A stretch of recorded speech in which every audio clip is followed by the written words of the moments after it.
Кымбаттуу көрүүчүлөр, эми мен навес катар жакка келдим. Азыр ушул жактан машиналар тартып берген аракет жасайын. Кандай өзгөрүлүштөр бар? Көп жаңы машиналар да келип калыптыр. Көп маркадагылар ошолор да тартып берген. Анан базар мурдагы апталарга салыштырмалуу мына сизге байкалып атабы. Кыйла кызып калган машиналар көп келип уже баягы орундуктар, мурда бош орундуктар жок элесе. Мен бул машинадан баштасам анда. Chevrolet Captiva 2008 жылы чыгарылган. Мынандай кроссовер. 2008 объему 2.4. Телефон номерлери байкалып атса керек. $8200 баасы жазылып турат.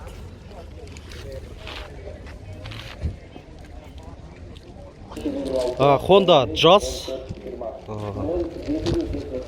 2006 жылы.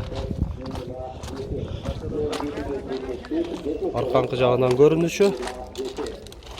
Мындай летежистерде 2006 дедик, объему 1.4, коробка автомат. Телефон номерлери 550 26 23 23. Кичинекей шрифттер менен жазылып калган, ошон үчүн камерада байкалбай калышы мүмкүн. Ички салонунда өтсөк, алдыңкы айнектер электростеклоподъемникте, мульти-руль. Мына 7 ылдамдыкка которула турган кнопкасы дагы бар. Мындай ручной да которсо болот да. Подлокотник дагы бар экен. Баасы канча дедиңиз эле? 450 миң сом деп атат. Пробегичи? Точно билбейсиз, а? Точно билбейт экен, машинасын жаңы эле алган экен. Hyundai Getz. Getz сурагандар көп, Кудай буйруса тартам. Бир эле ушул эле жалгыз болуп албайт. Видеобузду көрүп туруңуздар. Ошон үчүн үзбөстөн 2003, объему 1.4, коробка механика. Телефон номерлери 551 01 01 67.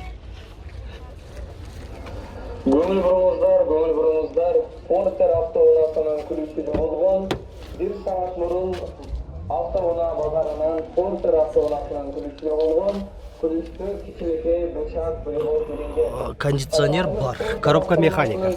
Баасы канча эле? 230 миң сом. Кеми бар деп атат дагы. Пробеги канча болуп калды? 173 миң километр. Chevrolet Spark Кореяданбы? Кореядан кен. Түсү башкача, өзгөчө. Мындай түстү мен биринчи жолу көрүп атышым. 2013, объему 1, телефон номерлери эсин. Коробка автомат. Растаможен, не оформлен деп та кошумча жазылып турат. Маалымат. Аркасында 2 парктроник датчиги коюлган экен. Ички комплектациясын өтсөк, жакшы эле. 4 айнектен электростеклоподъемникте блокировкалар менен кошо, штатный монитор бар. Мультимедиасы ушундай. USB выходы да бар экен, но жерде жайгашкан. Так, климат, кондиционер бар. Сиденьяларына отуруштарга кайрылсак, мындай бир түстөгү эле, боз түстөгү кожада. Подлокотник бар. Айтылыш баасы 330 миң сом деп атат. Пробег канча болуп калды экен? 39 миң километр экен пробег. Мынакей капотун азыр ачып эм болуп бердим, мына мотор жагында бир көрсөтүп коеюн сиздерге. Hyundai Getz рестайлинг, российский транзитный номерде. Мынандай личиолордо экен баллондору.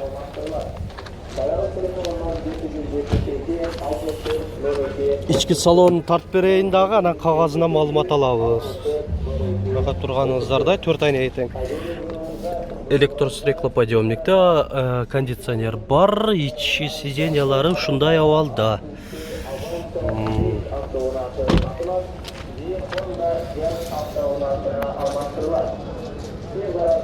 2005, объемы 1.4, коробка механика, телефон номерлері ейсін. Боло тұрған басы 230 бұл, ошонда же кішіне дағы түшіп бере бересіңер.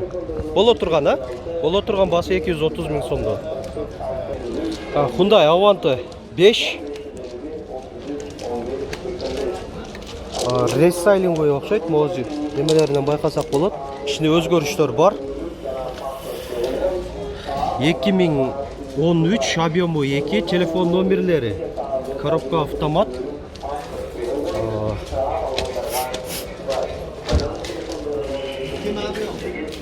Бул ай 40 болуп кетет экен, ошо Avante 5 эмес, ай 40. Ай 40 кичине адашпас. Бирок Avante 5ке аябай окшошуп кетет. Айрыкча алдынан. Бул ички жагы, подогрев сиденья, антизанос, жана атайын спорт режимге которула турган кнопкасы бар экен. Авторучник, бул да аябай жакшы функциялардын бири. Мультируль. Айтылыш басы $13.000 деп атат. BMW 5 серияда.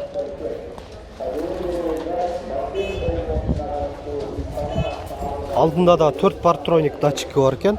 Фар омывательдер дагы бар. Электронный. Люк бар.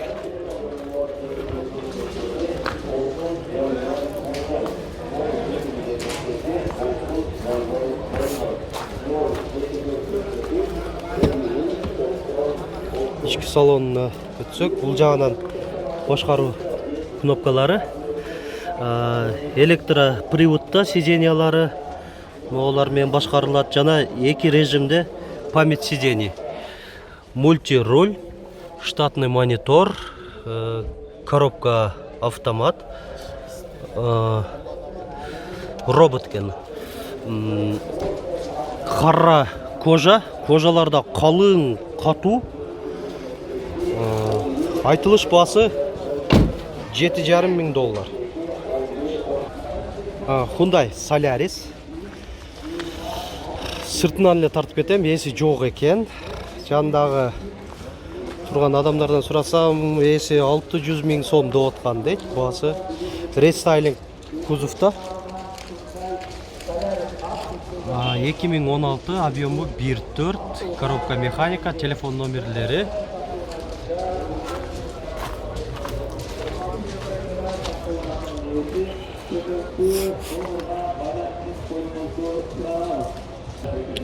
Toyota Camry, американец, 50-нчи кузовта.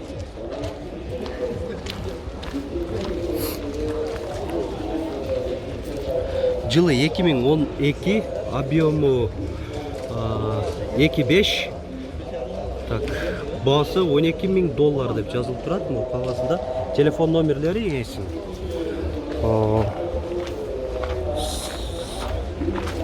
Арка жагынан көрүнүшү машинанын. Toyota Camry. 35-нчи кузовта.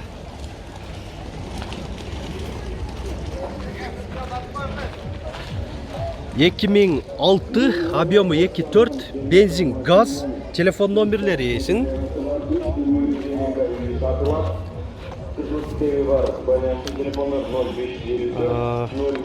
Айтылыш басы $8.500 деп атат. Эшиги култандык бекен, култандык экен. Сыртынан көрүп коёруңуздар. Ички салон. Lexus GX 470. Бунда жылы 2003, объему 4.7, басыда жазылып турат $14.500. Эсин телефон номерлери. Ачпайбы?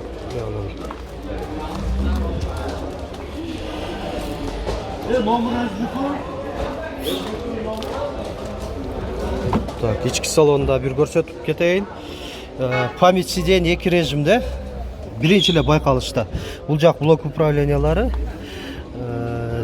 электро приводта, сиденьялары мультироль. Эми көпчүлүгүңүздөргө эле маалым болуп калган да бул.